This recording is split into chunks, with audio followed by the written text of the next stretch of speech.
এই চিত্র গুলশান চেয়ারপারসনের কার্যালয়। দিন রাত মিলে কাজ করছেন শ্রমিকেরা। অন্যদিকে রাজধানীর অভিজাত এলাকা গুলশানে দাঁড়িয়ে থাকা 196 নম্বর বাড়ির সামনেও এমন কর্মযজ্ঞ দেখা গেছে। বাড়ির চারপাশে তৈরি করা হয়েছে 3 লেয়ার সিকিউরিটি রিং। নিরাপত্তার জন্য নেওয়া হয়েছে সব ধরনের ব্যবস্থা। বাড়িটির যেন অপেক্ষার শেষ নেই, তবে সেই অপেক্ষার পালা খুব শীঘ্রই শেষ হচ্ছে, যেটি এই কর্মব্যস্ততায় বলে দিচ্ছে।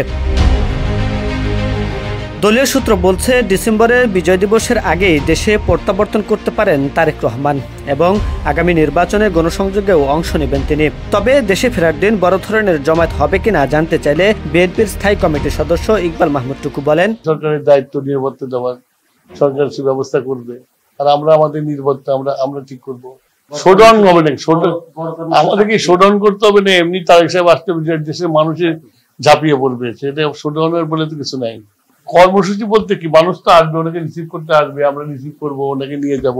টানা তৃতীয়বার অর্জন করেছে দেশের সেরা সুপার ব্র্যান্ড স্বীকৃতি বসুন্ধরা টিস্যু।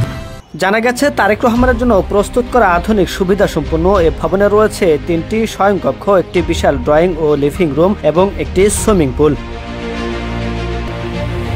দেশে ফেরার পর গুলশান চেয়ারপারসন কার্যালয়ে তারেক রহমান অফিস করবেন। তার বসার উপযোগী করে ইতিমধ্যেই কক্ষটি সাজানো হয়েছে। নিরাপত্তার জন্য খালেদা জিয়ার ব্যক্তিগত নিরাপত্তা বাহিনী সিএসএফই তারেক রহমানের নিরাপত্তায় দায়িত্ব থাকবেন।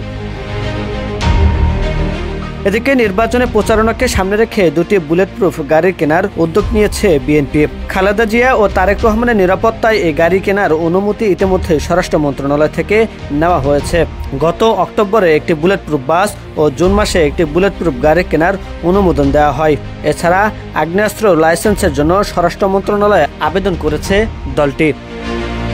আব্দুল হামিদ, কালের কণ্ঠ, ঢাকা।